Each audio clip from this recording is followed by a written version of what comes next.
I'm Catherine, 39 years old. I'm a full-time housewife and a mother of one child. I live with my husband, Bob, and our 5-year-old daughter now. I'm the middle child of 3 siblings. I have an older brother and a younger brother, but we're not that close.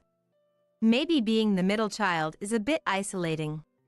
Despite the gender difference, my brothers get along really well. Ever since we were kids, they were always playing in the mountains together, but I wasn't allowed to join in just because I was a girl. My older brother is 3 years older than me, and my younger brother is 2 years younger than me. Even though my brothers are about 5 years apart, they seem to get along, and I heard they live together since they became adults. Since I got married 10 years ago, I've been out of touch with my family, and I don't know what my brothers are up to. I've always felt alienated and lonely. I loved both of my brothers, so it was hard not being able to play with them. So, I decided if I ever had kids, I would only have up to 2. In the end, it seemed like I wasn't meant to be a mother, but finally, my daughter was born 5 years ago, and because of my age, I gave up on a second child. Now, I'm very close with Bob and my daughter, and I'm living a peaceful, everyday life. As for my brothers, I've stopped thinking about them in my daily life. Even if I heard they're still unmarried, I wasn't interested. Then, one day, my older brother got engaged. Her name is Marilyn, and she was his classmate when he was in elementary and middle school. I also went to my parents' house to say hello, leaving my daughter in Bob's care. As I entered the house, my parents were making a big fuss. They were preparing coffee and sweets, cleaning up the house, all because my brother was bringing Marilyn over, and they didn't want any slip-ups. I was roped into helping as well. My brother was over 40 and still couldn't get married, so my parents seemed to have been worrying all this time.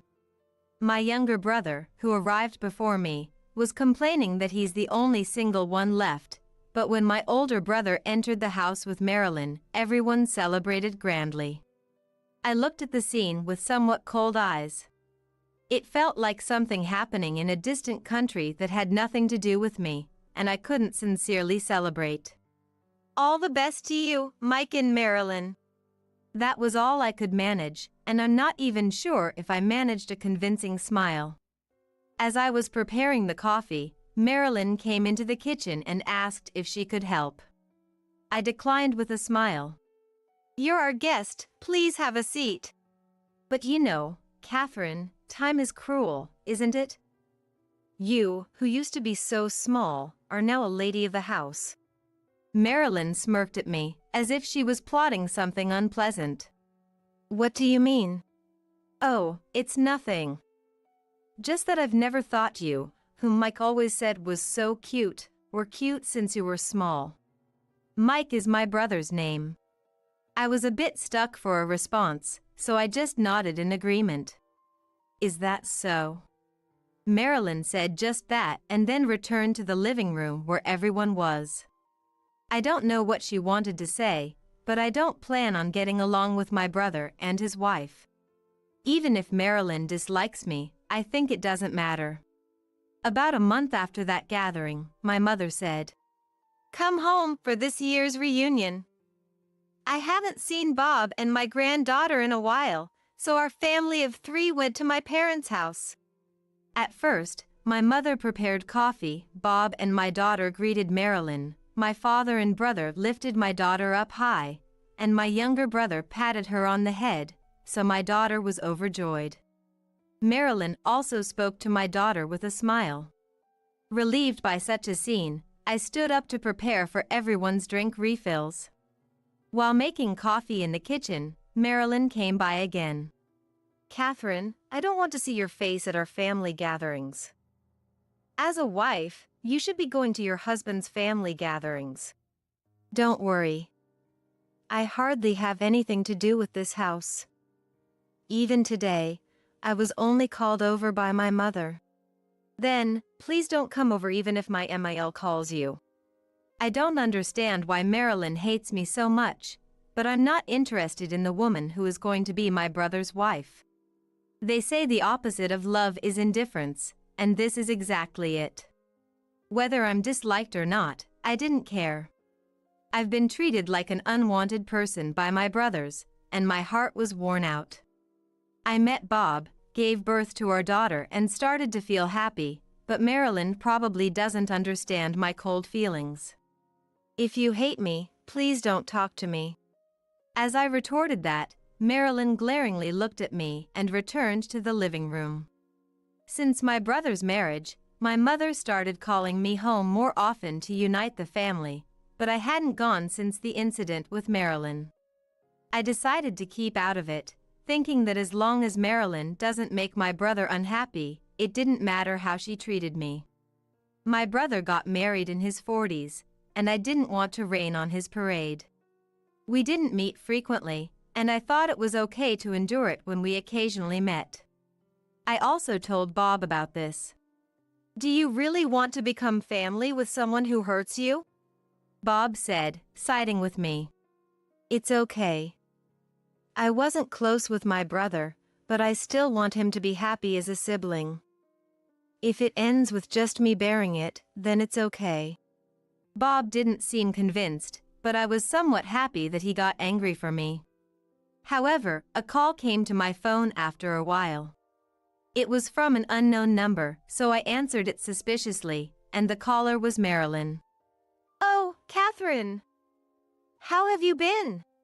Marilyn. Do you need something? Mike is so simple. When I said I wanted to be friends with you, he immediately gave me your number. Is that so? I had no idea why Marilyn would call me. Do you keep in touch with Mike? I answered while pretending to be calm, although I was flustered. No, I'm not. Are you lying? I'm not lying. Even if I badmouth you, no one believes me. How annoying are you? Did I do something to you, Marilyn? It's the worst to not realize it. Anyway, you've married, so stay out of this. Oh, and don't say I said this. If you do, I'll send some scary people I know to your house. I immediately hung up the phone, feeling chilled by Marilyn's words. What was that? I was unsure whether to tell my brother that he should call off the marriage with Marilyn, or to consult my parents first. Anyway, I was scared and my heart was pounding. At that moment, a hand was placed on my shoulder, and I was startled and my body shook. What happened?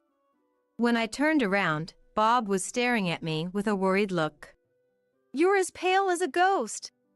When he said that, I realized for the first time that my fingertips were cold. It was a fear so intense that I could feel my blood running cold. Well, actually. When I told Bob about what just happened, he became visibly angry. What the hell is that? For now, just block the number.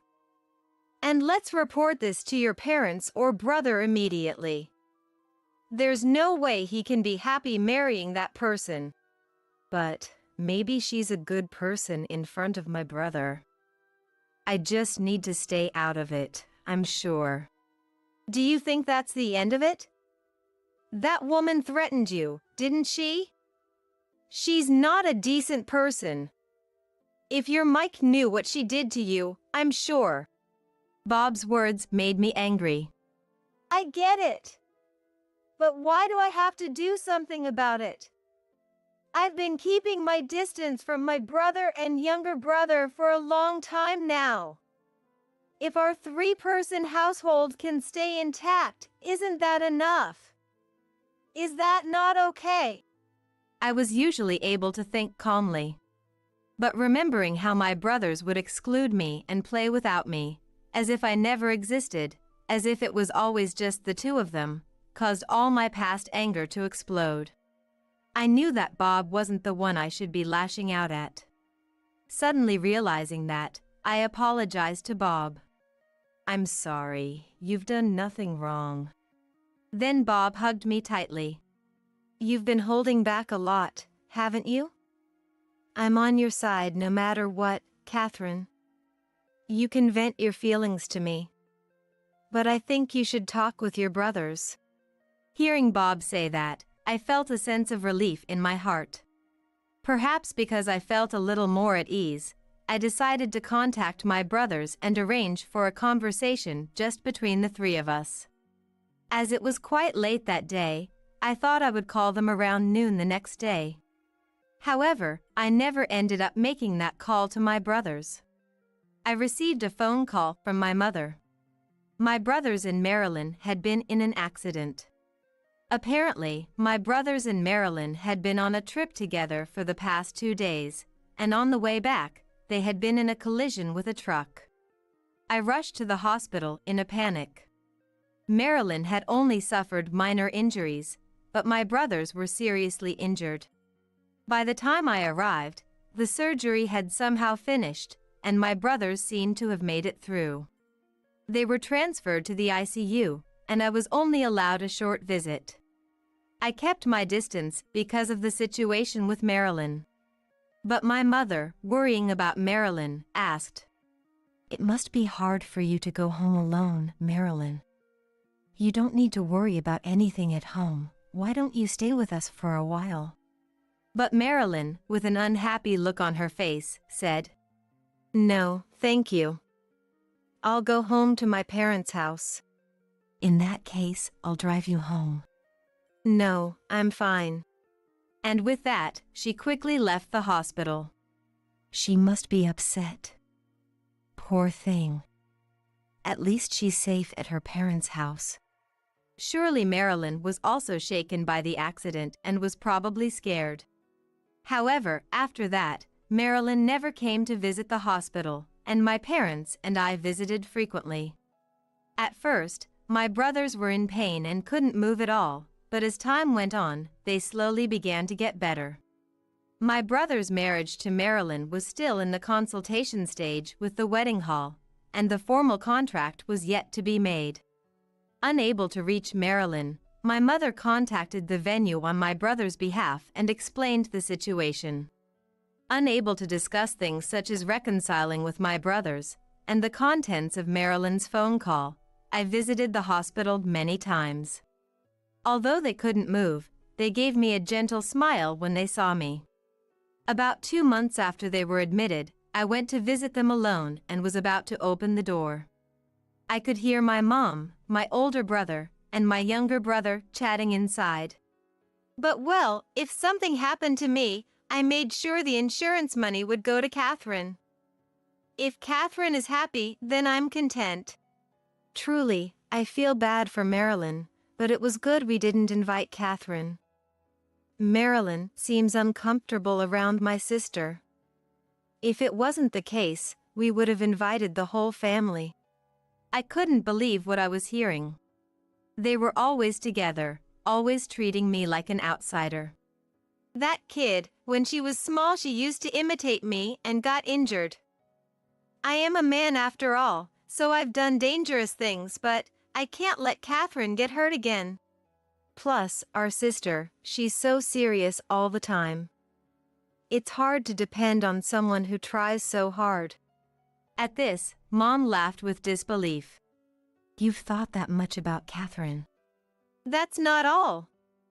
We both bowed our heads to Bob and pleaded with him to take care of Catherine. Those were the days. I remember how surprised Bob was. It seems like he's taking good care of her just like he promised. Everyone was laughing and chatting about this. But I couldn't join in. Tears were streaming down my face. I couldn't lift my head. How much had I been unaware of my surroundings? There were so many people who cared for me, yet I thought I was always the odd one out. At that moment, I decided to backtrack the way I came. And I went to Marilyn's parents' house. When I rang the doorbell and introduced myself, a very disgruntled Marilyn appeared. Could you please go visit my brother in the hospital? I heard you haven't visited him even once since the accident. Somehow, I managed to bow my head deeply as I asked her. But Marilyn flatly refused me. You think I'm going to marry a man in that state? I told you a lot of things, but it doesn't matter anymore. I plan to discuss breaking off our engagement once everything has settled down. I'm glad we didn't get married. Marilyn, didn't you get engaged to my brother because you love him? Don't be silly. I work in insurance sales and I approached him because I knew he had a high insurance policy. His salary seemed high too. But it was a misunderstanding. That man, he put you as the insurance beneficiary. Usually, you change the beneficiary to your spouse once you're engaged. When I convinced him of that, he said he'd change it to my name after we were officially married. I don't need a man with such injuries. So you were telling me to stay away from home, so my brother and I wouldn't meet. Yes. If he cared that much for his sister, I thought it would be a nuisance. But I won't say those things anymore, so don't worry. The accident completely killed my love for him. And the fact that I got injured too is the worst. The accident is partly your brother's fault, so he should compensate me for the emotional damage. Emotional damage. The one at fault for the accident was the other party. Shouldn't you be demanding from him? Of course, I've demanded from him as well. But if he hadn't invited me on the trip, I wouldn't have been in the accident. He should compensate for that. Marilyn's comments ignited a furious anger within me. But I took a deep breath to calm myself down. If you consult a lawyer, you'll find that your demands won't go through. You don't know that. I do. But more importantly, about my smartphone. What? I don't care about your smartphone. I see. It's a bother to take notes, so my phone automatically records all phone calls. Like the threats you made. What would happen if I reported it to the police, I wonder? When I said that and chuckled, Marilyn shouted in anger. You! What the hell are you thinking? Recording is wiretapping. Wiretapping? What kind of crime is that? You're recording people's conversations without permission. There must be some crime. Just then, Marilyn's mother, who had arrived at the front door, yelled at me. How dare you record your conversation without permission? Hand over your phone, now. Marilyn also glared at me with a disgusted look on her face. I shouldn't have gotten involved with him. It's a relief not to be part of a family with a woman like you. I responded to the two of them with a smile. I'm glad, too, that you wish to break off the engagement. I wouldn't want a person with such a bad character around my brother. I said just that and left Marilyn's family home as if I was running away. After that, I immediately headed to the hospital room where my brother and younger brother were. Both of you. What I'm about to tell you might shock you. But I want you to know, so I won't hide it anymore. I let them hear the contents of the phone call I received from Marilyn. Just by that, both my elder and younger brothers were surprised and their eyes widened. I also started the voice recorder on my smartphone when I went to meet them earlier and recorded the conversation. When they heard it, my elder brother was infuriated first. That woman.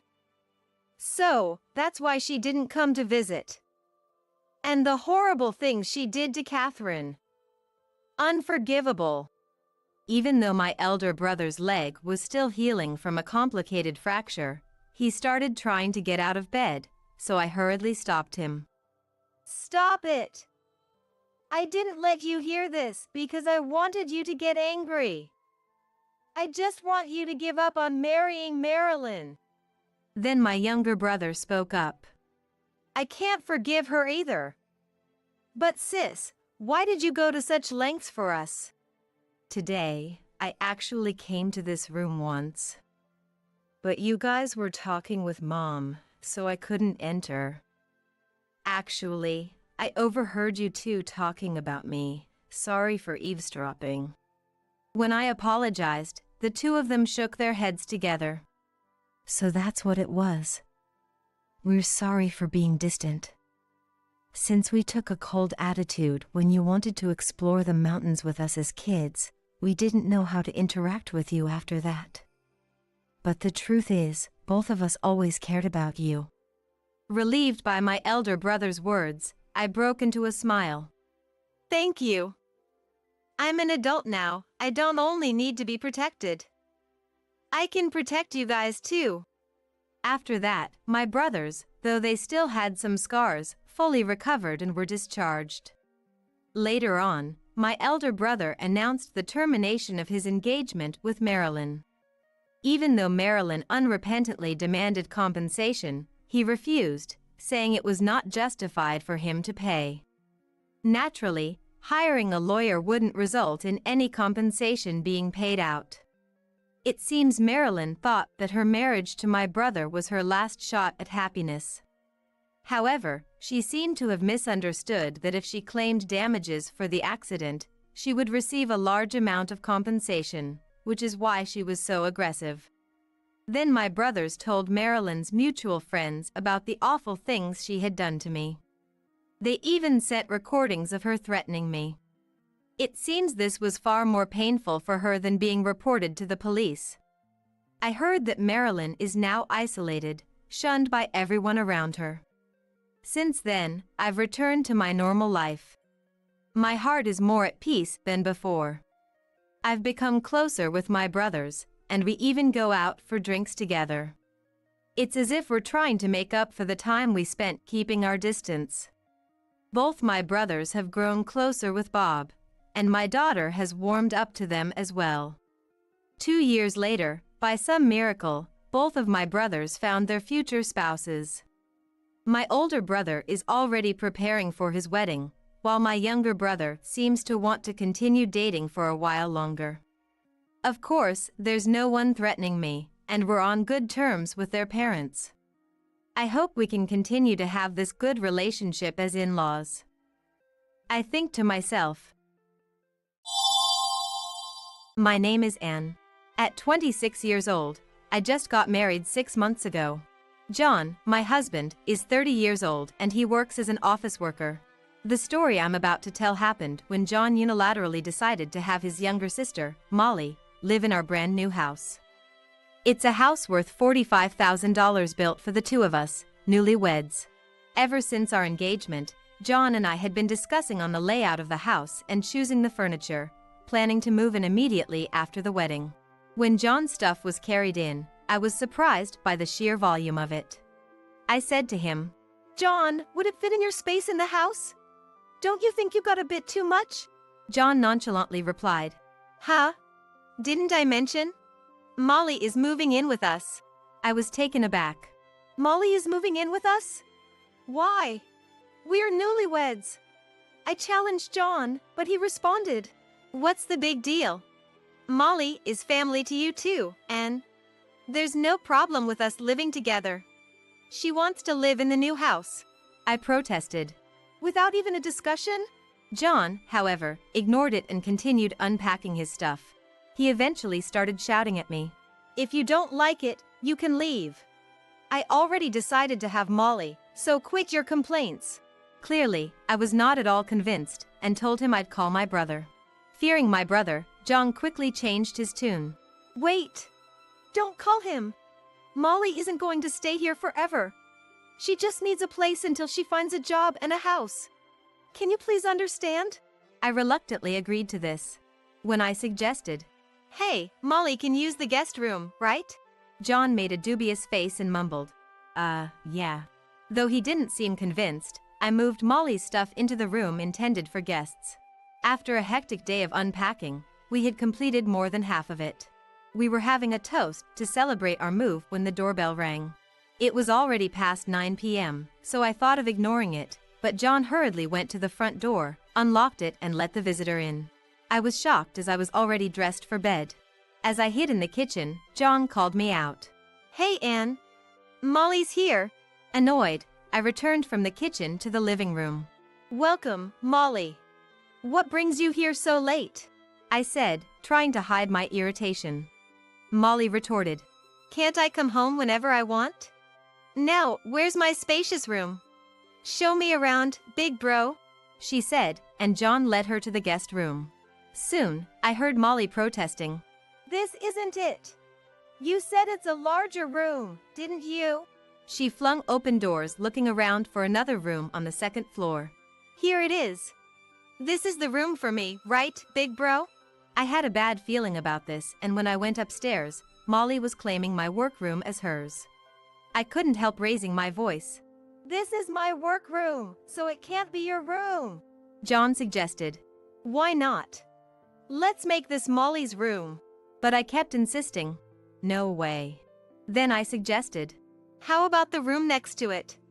His workroom is also quite large. I pointed to the room intended to be John's workroom for his hobby. But he panicked. Not that room. I've been looking forward to use it. I chose the wallpaper and everything. No way. So, the only option left was the future children's room, which was currently being used as a guest room. Molly, still unsatisfied, snapped. And you're quite insolent, aren't you? Not listening to the head of the household. Quite cheeky for a freeloader who depends on him for meals. I lost all my energy to argue back, thinking, who's the real freeloader here? While I was heading back to the living room, I heard Molly asking, Hey, big bro. Do we have anything to eat? I'm hungry. I ignored her and continued with my solo celebration of our move in the living room. They seemed to be having an argument, but I didn't care until John came over and said, You're always going against me, and drinking all high and mighty. He took the wine bottle and gulped it down.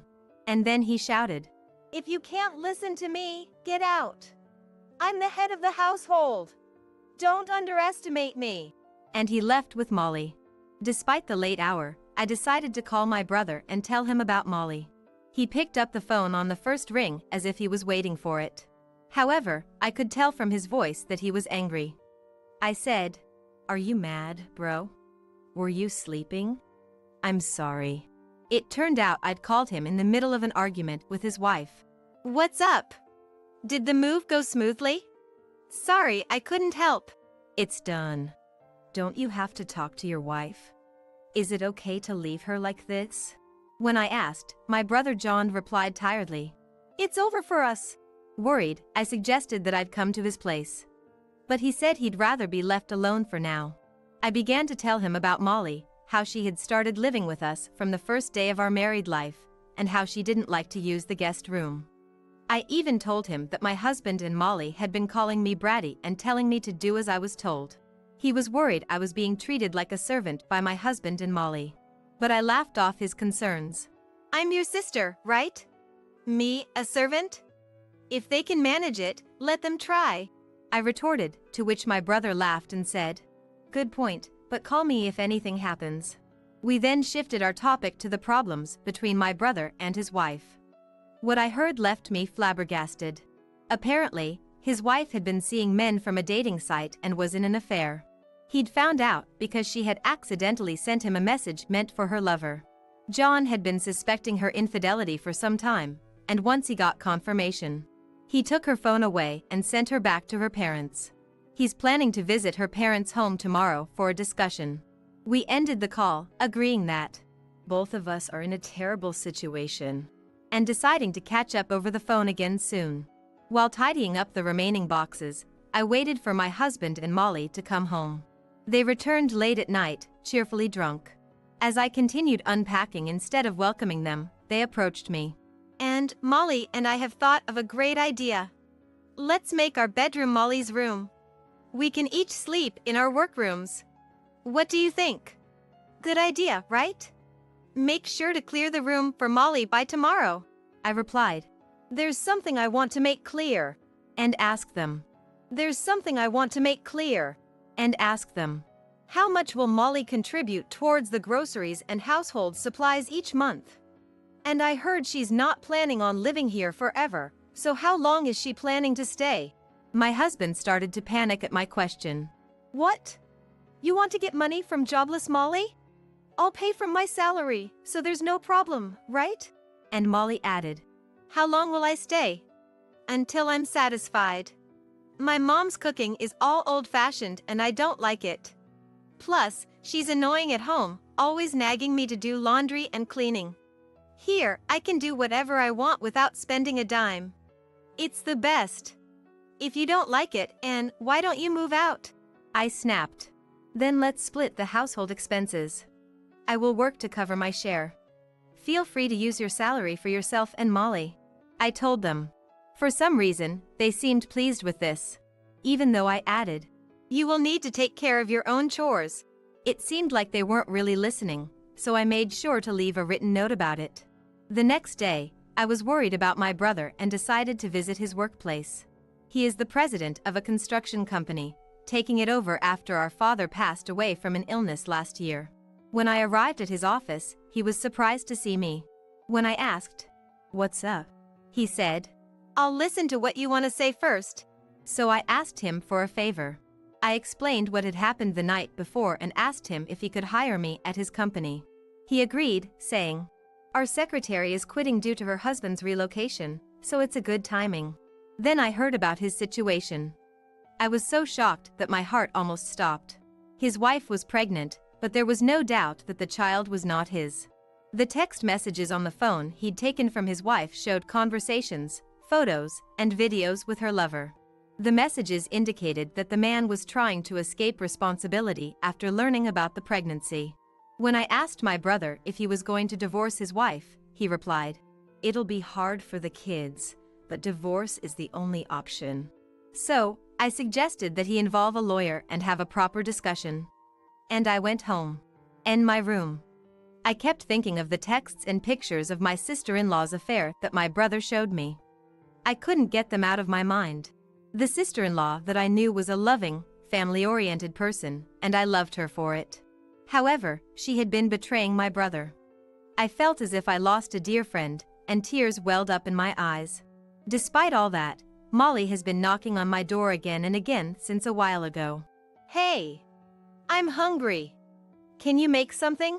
She hollers from the other side of the door. But the shock I got was too much, and I didn't even have the energy to argue with Molly, so I left her alone. Then I got a call from my husband who should be at work. I didn't answer because I knew what he would want to talk about. I didn't want to talk to anyone, but then I received a text message from my brother. He was asking if I could accompany him to see a lawyer on the next day. I sent an okay sticker. I must have fallen asleep. My husband's shouting woke me up. You didn't even prepare food for Molly, and you're sleeping? What's that about? He roared, to which I silently produced a pledge and pointed to it for him to read. My husband then told Molly, let's let her sleep today, she seems to be off. We can scold her once she's feeling better tomorrow. I'm not sick, I'm just tired of you guys. Mumbling, I fell back to sleep. The following morning, without waking my husband, I headed to my brother's. My brother, it seemed, hadn't been able to sleep at all at home and his eyes were bloodshot.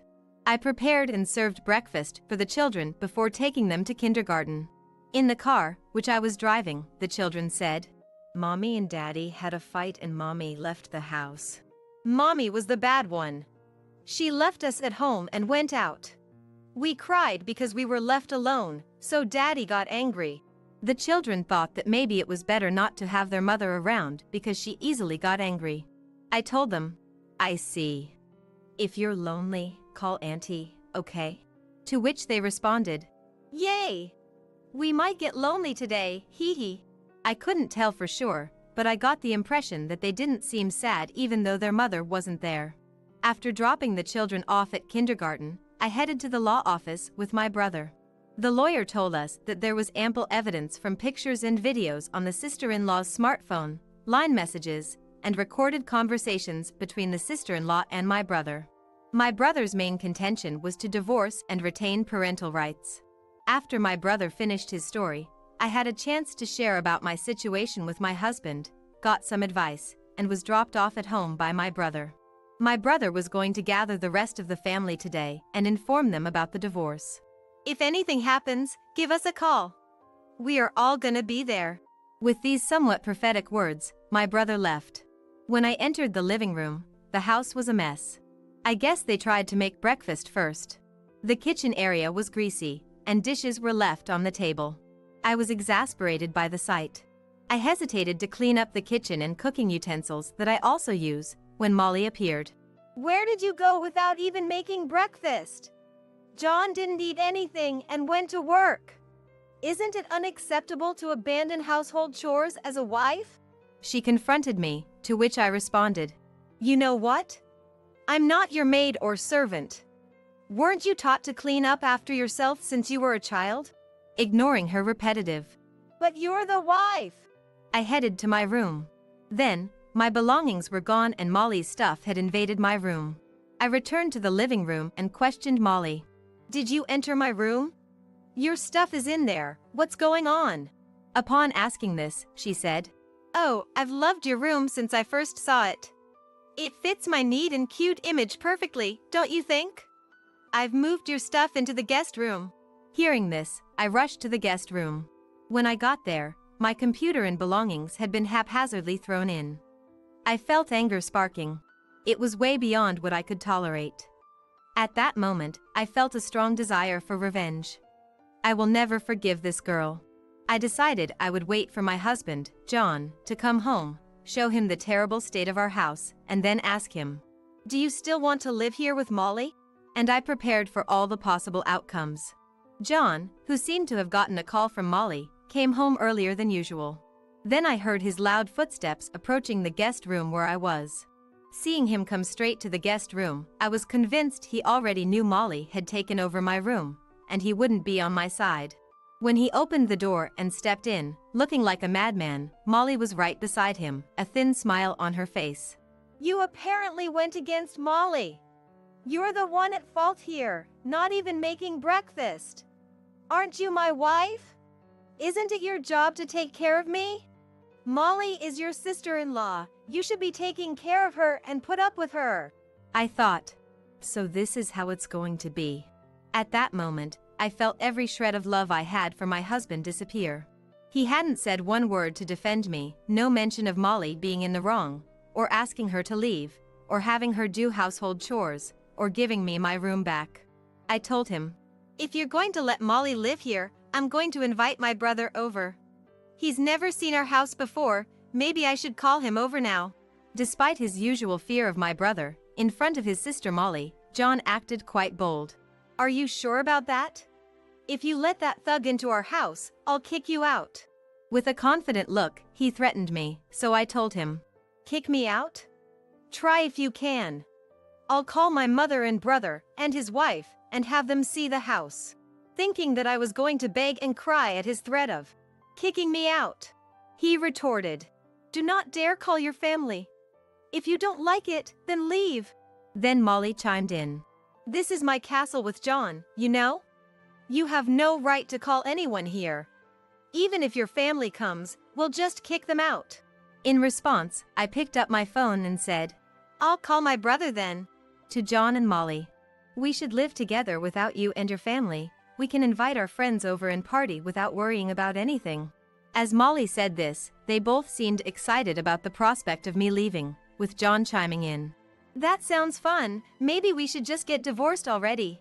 I was getting increasingly irritated, so I decided to call my family over right at this moment when John and Molly were still high-spirited. They were overjoyed thinking about the freedom they'd have without me, and their minds were filled with the thought of kicking me out. So, I said, All right. But you'll regret this. I'm calling my family now. I called my brother and told my family to come as soon as they can. My brother responded, We've been waiting for this. We're on our way. I figured he must have sensed that I would call him, and I was moved by his foresight. My family arrived within about 30 minutes. Molly, who had threatened to kick out my family when they arrived, turned pale upon seeing my brother. Oh, Molly, I thought you were going to kick out my family when they arrived. At this, Molly could only shake her head at me. Seeing that, her husband John also shrunk in fear after witnessing his ally, Molly, become scared. My brother has been practicing judo since he was a kid, and until he injured his knee in college, he had been a regular at national competitions, was a big guy, standing at 6 feet and over, and his intimidating appearance was emphasized by his buzz cut. He's now a coach for a local boys' club. My younger brother is the same, also practicing judo, and he looks just like his elder brother. Molly seems to have forgotten that she saw them at the wedding ceremony. Even though they are brothers are quite memorable. Huh? We're getting kicked out? By who? Isn't it you guys who are leaving? Laughed my elder brother, to which Molly, gathering her courage, retorted. Yeah, my brother is divorcing his useless wife. Now, please leave. She demanded, then my younger brother retorted. What? You guys are the ones leaving, aren't you? This is Anne's house, isn't it? Built with her share of our father's inheritance, in Anne's name. My mother went into the kitchen, tidying up as she remarked. Oh dear, what a mess. Then she called out. Don't drag out the conversation, get to the point already. So the brothers obediently replied. Okay. Then turned to me, instructing. There's another person coming, let the person in when arrives. While gesturing for John and Molly to sit down. We have 2 matters to discuss today. The first is that we need you to leave. He told my husband and Molly. When Molly asked, Brother, is it true that this is Anne's house? John responded. Well, I was talking to the contractors about the interior and stuff, so I thought it was my house, but maybe it's not. But I'm the head of the household, right? Apparently, he thought it was his house because he had become the head of the household, without even considering where the money came from. Huh? You know that being the head of the household and being the owner of the house are 2 different things, right? Was the response to John, who fell silent. But Molly retorted. I won't leave. Do you know about residency rights? I have the right, so I won't leave. If you don't want us here, you leave. Glaring at me. You seem to have researched this thoroughly, but this isn't a rental property. You're not paying in any rent, are you? So the residency rights don't apply here, haha. When told this, it was John who began to resist this time. But I'm married to Anne, right? I can't leave. I won't separate. Just then, the doorbell rang. The guest the brothers had mentioned had probably arrived. When I opened the front door, my sister-in-law, my elder brother's wife, stood there crying. Before letting her into the house, I asked my brother. Your wife is here with your kids. What should we do with them? And my mother suggested she would take the kids to a room upstairs. After showing my mother to the room, I let my sister-in-law into the house. John was surprised when he saw her face. How did you find out where we live? I'll explain everything properly, so please go home for today. John was telling her, acting suspiciously. At this point, it was my elder brother's turn to intervene. Huh? Did you forget my wife's face? This is the second matter we need to discuss. Upon hearing that, the color drained from my husband's face. What? Huh? You mean she is? It appeared my husband was unaware that she was my brother's wife. Upon realizing this, he tried to make a run for it, but he seemed unable to move. Seems like my wife is pregnant with your child. Did you guys do something to get pregnant? My brother said, throwing down the copied evidence of the affair on the table. Well, what's your next move? For me, it's divorce. Nothing less. Upon hearing this, Molly, seemingly scared of getting caught up in this mess, said, I will pack my things and go back to my parents' house. And tried to escape upstairs. But my younger brother promptly told Molly, We've got a truck loaded with boxes. Start packing your things right now. I'll get the boxes. And walked out. Molly asked, Am I leaving today? But when she saw my brother glaring at her, she seemed to give in. Well, my wife and John can sort this out. First, sign the divorce papers. He told his wife to sign the divorce papers and handed them to her along with a pen. Seeing that the custody section of the divorce papers was assigned to my brother instead of her, she hesitated, but he said, That's what the kids want. Your opinion doesn't matter. She signed the divorce papers with tears streaming down her face. Next time, take care of the child in your belly. I won't ask you for child support. In return, don't you ever show your face to my kids unless they want. I won't stop them if they want to see you when they grow up. Upon hearing this, she apologized to my brother on her knees. I didn't miss the tears welling up in my brother's eyes. I realized how hard it had been for him. Next, it was my turn. So, and what are you going to do? When asked this, I said, I choose divorce too. I want him out of my house as soon as possible. Then, my husband dropped to his knees and began to apologize to me. I don't want a divorce. Please forgive me. I beg you. Besides, it could be his child, not mine. But when my brother said, I'm good with 2 kids. I've had surgery to make sure I can't have any more. John went speechless. My brother handed me the blank divorce papers. If you want him out right away with Molly, why don't you have him sign? I told my husband to sign it. And he signed on it. Maybe he gave up or wanted to escape this place with Molly. I handed my husband 2 pledge documents that my lawyer had prepared for me. One was for John and the other for Molly to pledge they'd pay for the damage they made in the house. It will roughly be $30,000 total, I suspect. And it also states that they never enter my house again in the future. John looked at my brother and me as if he wanted to say some complaint, but when my brother glared at him, he reluctantly signed the pledge documents. My husband, shoulders slumped, tried to go upstairs to pack his things for moving, but my brother said, Oh, I got a marriage license for you guys when I got the divorce papers. And handed his wife the marriage license. She immediately signed it and said, John, sign it quickly. You've messed up my life, so you have to take responsibility. I'm having this baby. You can't escape. With her crazed look, my husband signed it, crying and saying, Just do whatever you want. Finally, my brother yelled, Hey, you won't say anything unless I ask, huh? Don't you have anything to say to me? My husband finally apologized to my brother, almost scraping his head on the floor. After that, we all hastily packed my husband's and Molly's belongings into boxes and loaded them onto the truck that had arrived, and took them to their parents' house. With that, my brief married life came to an end. I'm going to live alone in this big house, I thought, but my mother offered to sell her house and move in with my younger brother. And it seems my elder brother, too, is going to sell his house and move in with his 3 children. My mother and my brother are going to buy this house from me with the money they get from selling their houses, telling me, Why not build a new house when you get married next time? But I keep saying, I'm good with an apartment. We got a dog that the kids had always wanted to have. Although in this house we had some bad memories, we are living a life full of laughter and happiness. My ex-husband reportedly married my ex-sister-in-law half a year later and is living with her at his parents' house. My ex-husband seems to be working day and night to pay for the damage of the house. And Molly treated her new sister-in-law like a maid. Sister-in-law lost her mental balance. Molly's mother couldn't stand to see her like that and kicked Molly out of the house. Molly asked my ex-husband for help, but he blamed her, saying, If you hadn't moved in, we'd still be living in that mansion. Molly ended up isolated, with no one on her side. I'm pregnant with Sullivan's child, so divorce him and let me have him. Rebecca suddenly bowed her head, tears in her eyes.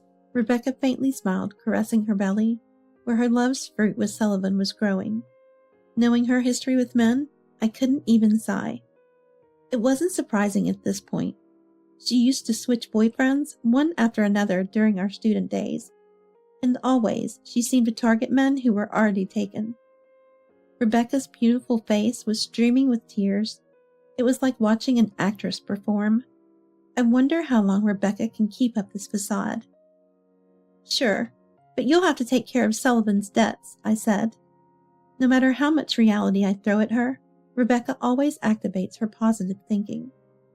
I'm curious when this smile will fall. I'm Lily, 29 years old. I gave birth a year ago and recently returned to work. At work, Lily, you seem so unflappable. You're just so elegant. My colleagues often say, now I'm just an ordinary housewife, perhaps because I was born into a wealthy family. When I was young, my dad Arnold ran a fairly large company. Despite being busy, he took us on domestic and international trips twice a year. My mom, Rosie, even from my perspective, was beautiful and kind. Coming home from school, the house would always be filled with a sweet scent. She always had homemade snacks ready for me. I also have a younger sister, Rebecca, 1 year my junior. She often coveted my favorite stuffed animals and new clothes. Rosie never told me to be patient because you're the older sister. Instead, she patiently explained things to slightly selfish Rebecca. Thanks to this, ours was a calm household with raised voices.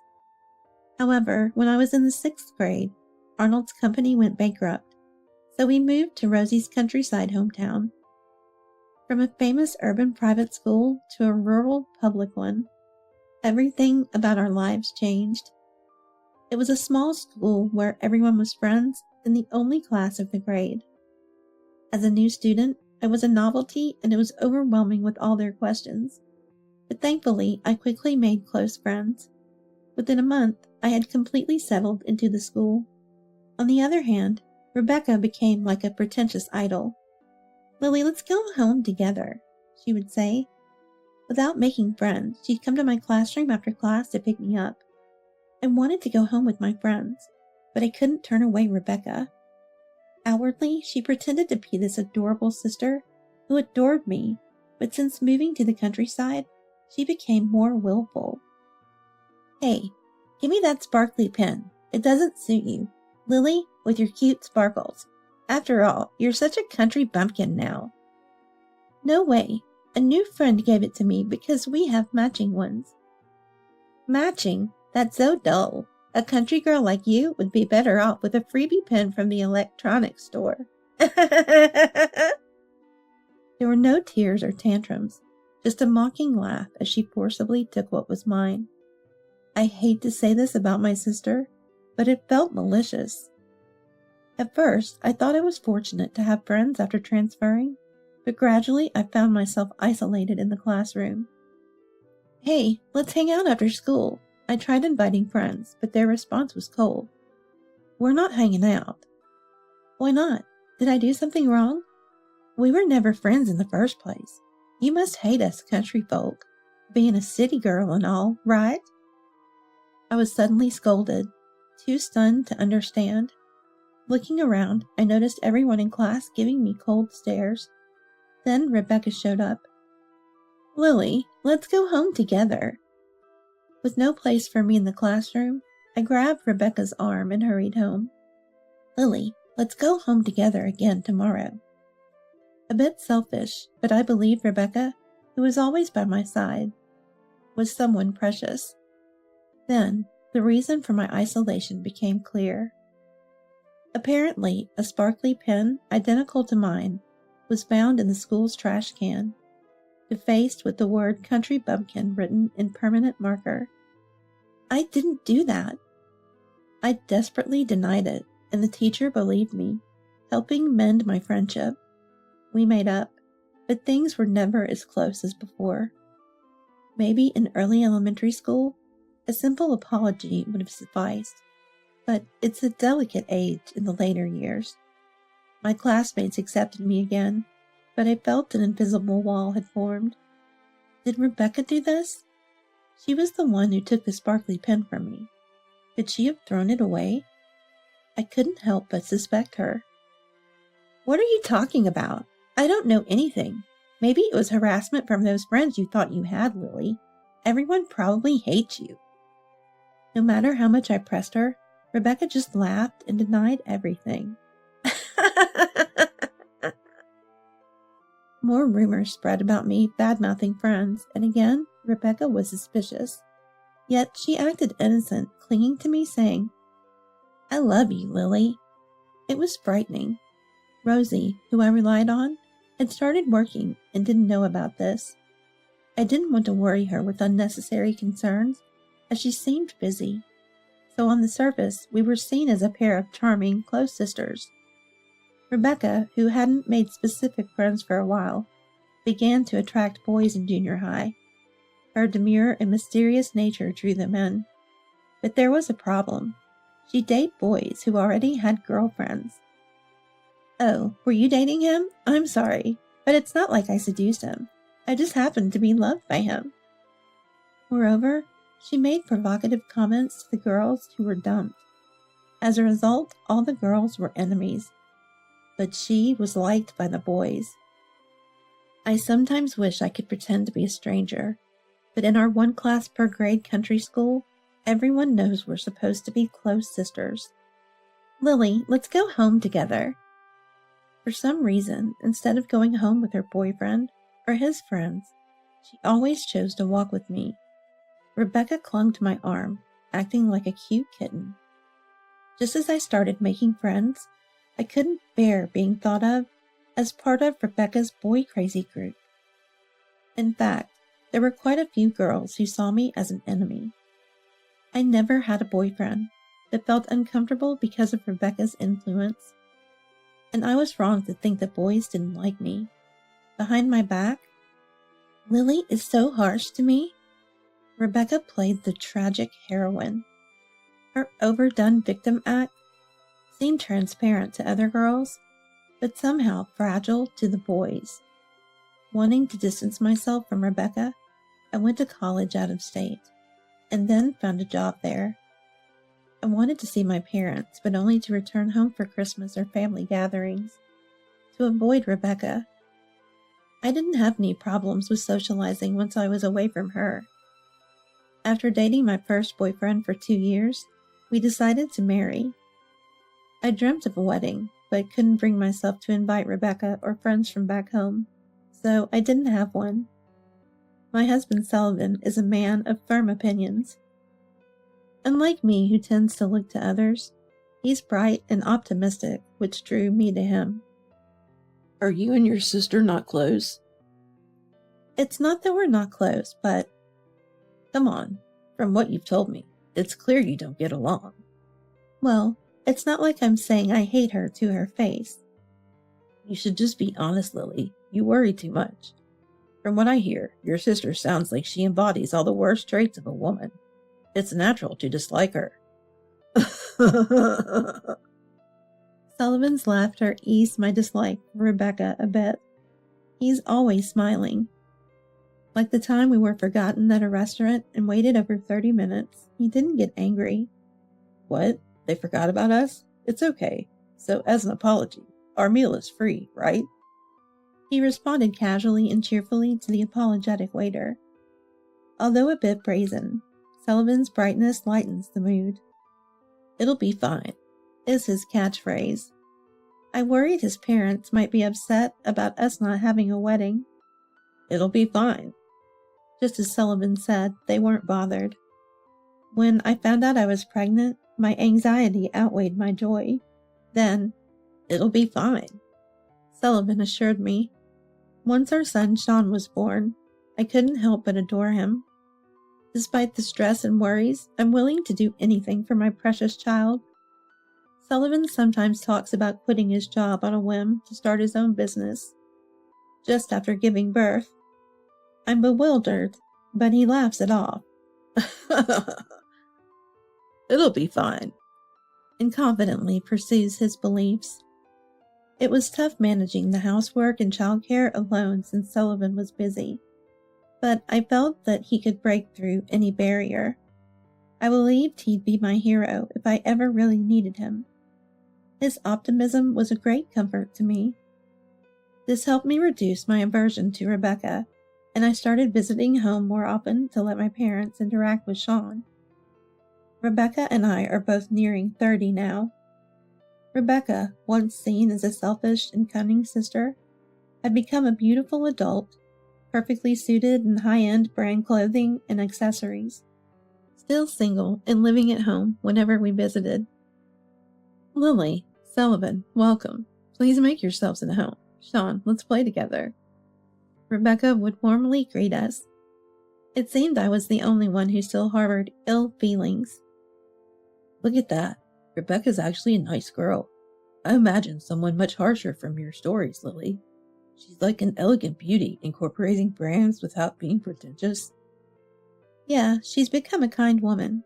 It's like her childhood self was a lie. I'm relieved. Lily, are you mean? Jealous of cute Rebecca?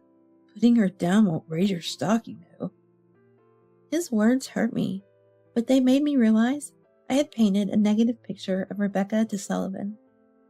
Social Sullivan quickly grew close to Rebecca and our parents. Oh, Arnold, you used to run a company. I'm a business owner now, too. Really? That's impressive. It's in distribution. It's deep. Trusting my eye to source top-quality goods. It's exhilarating when they hit big. I'm not cut out for being an employee. Becoming an entrepreneur, that's the best feeling.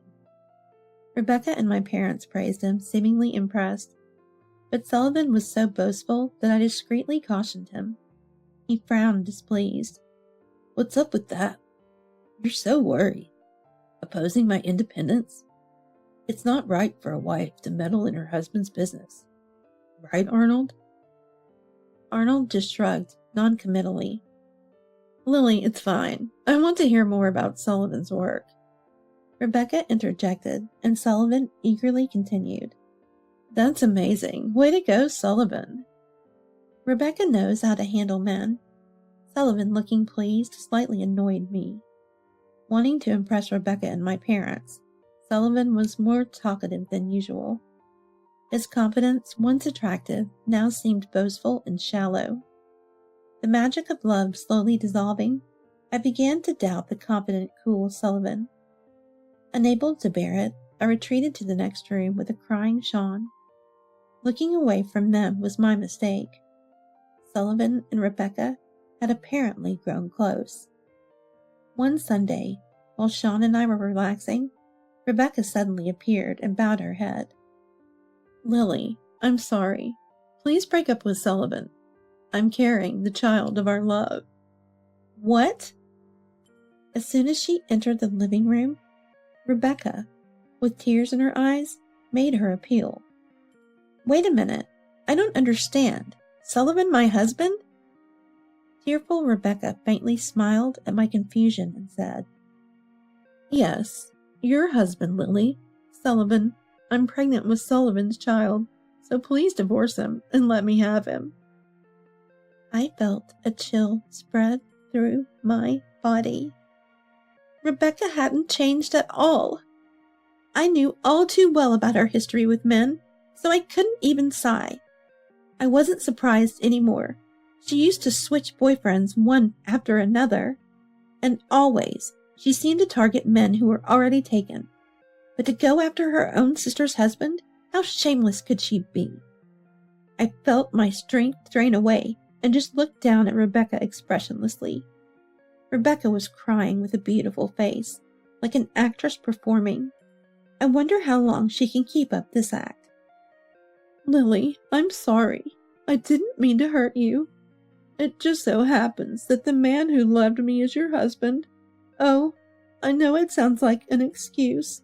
I'm wrong, and all I can do is apologize sincerely. I'm sorry for taking away someone important to you. Her insincere words were followed by more tears. But did Sullivan really betray me and have an affair with Rebecca? As if reading my thoughts, Rebecca slightly raised her face. Lily, I think I'm wrong too, but you're not innocent. Sullivan said you don't understand his work. He's trying hard as a businessman, and you're not fulfilling your duties as a wife. Instead, working a side job for pocket money? It's too much that you're not supporting busy Sullivan. Sullivan said that? Rebecca lifted her chin slightly and replied, Yes, he confided in me. He also says this. Lily has completely become a mom since having Sean, abandoning her womanhood. But I've been working hard at my job, and with child rearing. But before I could finish, Rebecca interrupted. Lily, just stop. It's unseemly. You said you're working hard at parenting, but Sean is already over a year old and playing alone right now. Even though you leave him at daycare, what are you working so hard for? This is what Sullivan said. Rebecca took a breath and looked me straight in the eye. Lily, you've taken Sullivan's kindness for granted. It's no wonder he's changed his heart to another woman. I fully understood Rebecca and Sullivan's feelings. I was foolish to believe Sullivan would come to my rescue when needed. Did Sullivan, who left all the household and childcare duties to me, ever help me, even once? Now, I'm used to raising Sean alone. I wouldn't be troubled without Sullivan. I burst out laughing unintentionally. So I appeared to just be pretending to parent. That's right, Lily. You've neglected Sullivan too much by using your role as a mom. I would prioritize Sullivan the most. Of course, I love the child in my womb too. But how can a wife who doesn't love her husband love her family? Rebecca solemnly bowed her head. Lily, please, set Sullivan free. Let me have him. I stood there and dropped my voice over Rebecca's head. Fine, but please take care of Sullivan's debts. Rebecca turned to me with a shocked expression. It seemed like she didn't know after all. Sullivan has debts. They've ballooned to $60,000 in just a year. Rebecca, with wide eyes, like a small animal, tilted her head. That's for you to pay. No way. Sullivan's debt should be paid by Sullivan, right?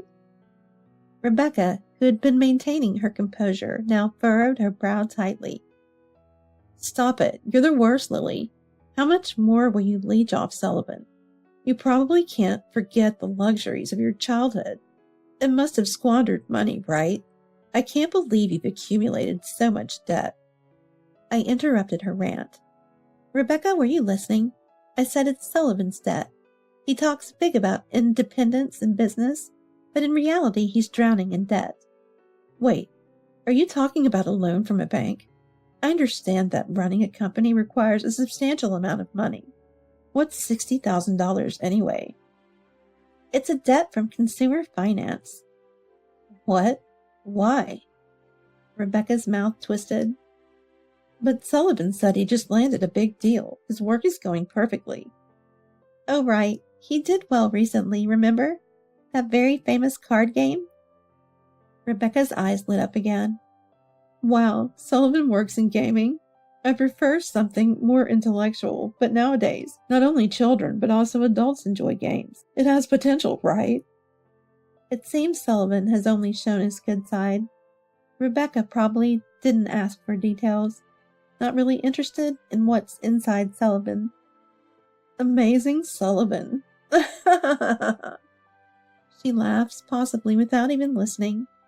Rebecca was confused by the debt talk earlier, but her quick recovery surprised me. Their baseless confidence is where Sullivan and Rebecca are. I'm curious to see when Rebecca's smile will fade. I'll show Rebecca the new wife Sullivan's workroom. I led her to a room at the back of the house. Turning on the light in the dark, curtain-drawn room, it was overflowing with items to the point where neither walls nor floors were visible. What's all this? Books, toys, clothes, games. There was no consistency, just a mess of items. All apparently Sullivan's precious merchandise. This is Sullivan's work. Work? It looks like a storage room. Yes, a warehouse filled with unsold items. Rebecca looked utterly confused. This is unsold merchandise. Sullivan's job is retail arbitrage. Retail arbitrage? Even after explaining, Rebecca was speechless. It seemed like a foreign concept to Rebecca, who has lived in a brighter world. Ever heard about it in the news? It's reselling. Rebecca's face contorted rapidly. Reselling as in hoarding tickets for popular concerts and selling them at unbelievable prices to desperate fans, those resellers? It was the first time I saw Rebecca get emotional. All right, as a child, Rebecca secretly kept popular Idol stationery and posters. I don't watch TV, so I don't know what's trendy. I like classical music and ballet. She used to say playing a mysterious character, but apparently she had a past of being troubled by resellers. Sullivan's a reseller? No way. Just then, Sullivan came home. He probably rushed over after hearing Rebecca was confronting me. Rebecca grabbed him. Your job is reselling? Is that true? Sullivan looked into her eyes and answered earnestly. What I do is retail arbitrage. I don't know what lies Lily has told you.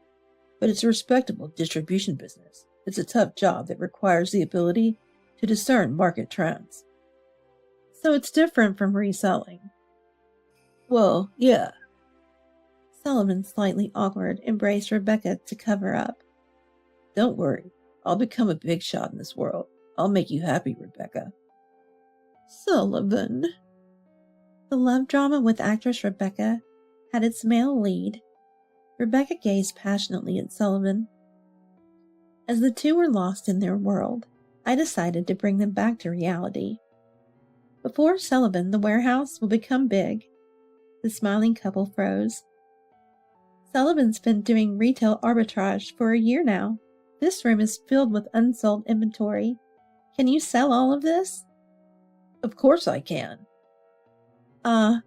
Maybe to a recycling shop, but there you'll be lucky to get half of the original price. Rebecca and Sullivan, still embracing, froze. Sullivan's smile turned strained, while Rebecca glared at him tightly. You talk big about being a business owner, while your retail arbitrage isn't even successful. It was embarrassing just listening to you. You're not employed, right? So, you call yourself a business owner? That's laughable. I couldn't hold back and laughed out loud. It'd be fine if you had a decent income, but Sullivan, what about you? You just buy things that might sell, ending up with more leftovers. Just buying things that won't sell or be used? That's just wasteful. Rebecca stepped back, releasing her embrace. Rebecca, it's different. I've had constraints because of Lily's disapproval, which hindered my work. With you, it'll work out. Definitely, definitely. Sullivan pleaded with conviction. There's a baby in your belly, right?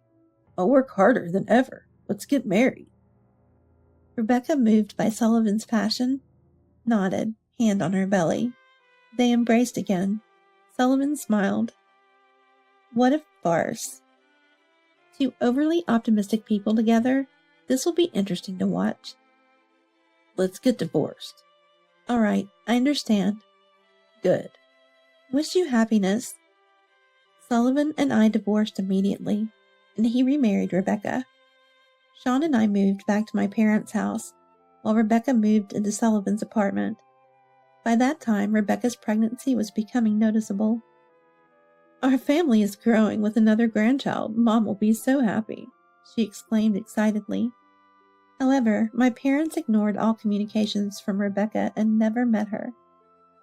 Mom and Dad are surprisingly stubborn, Rebecca remarked. She seemed to think that they would change their attitudes once the baby was born, and didn't seem too concerned. Meanwhile, Sullivan's marriage wasn't what he had expected. Doesn't Rebecca have any money? Just 3 days after getting married, he actually came to confirm with me. Apparently, he had perceived Rebecca as a wealthy lady. Rebecca's behavior hadn't changed since our family was affluent during our childhood. She couldn't accept the reality of our family's financial downfall.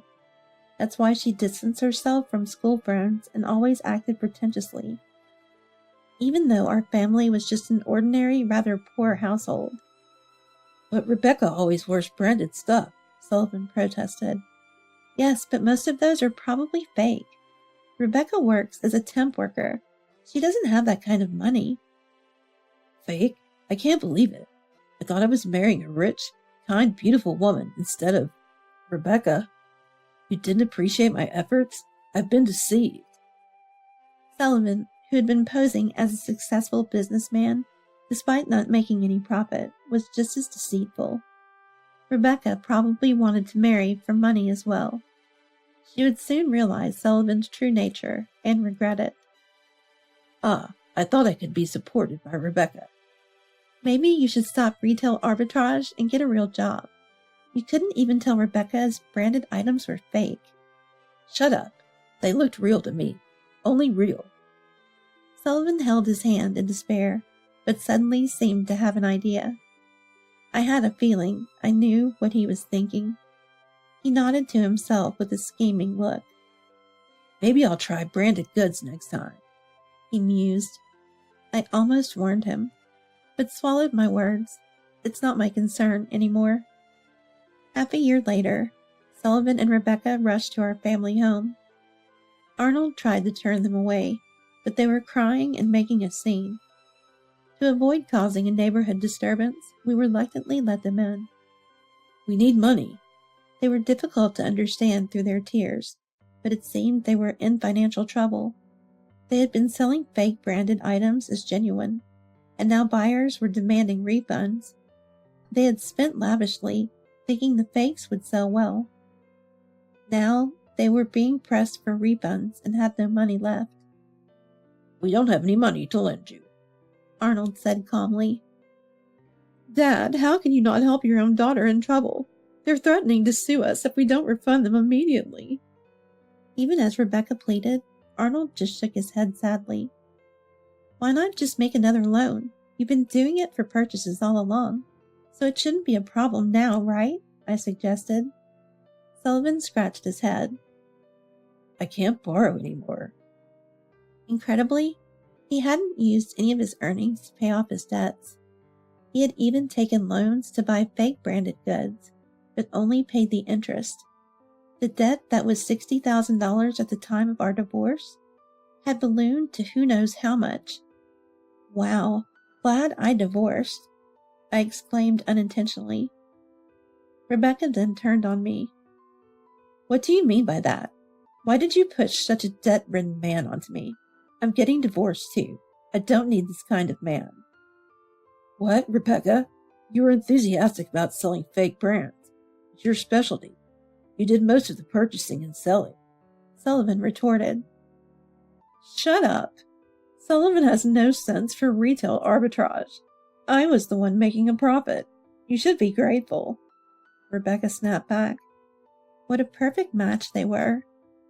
Seeing Rosie silently suffering, Rebecca targeted her next.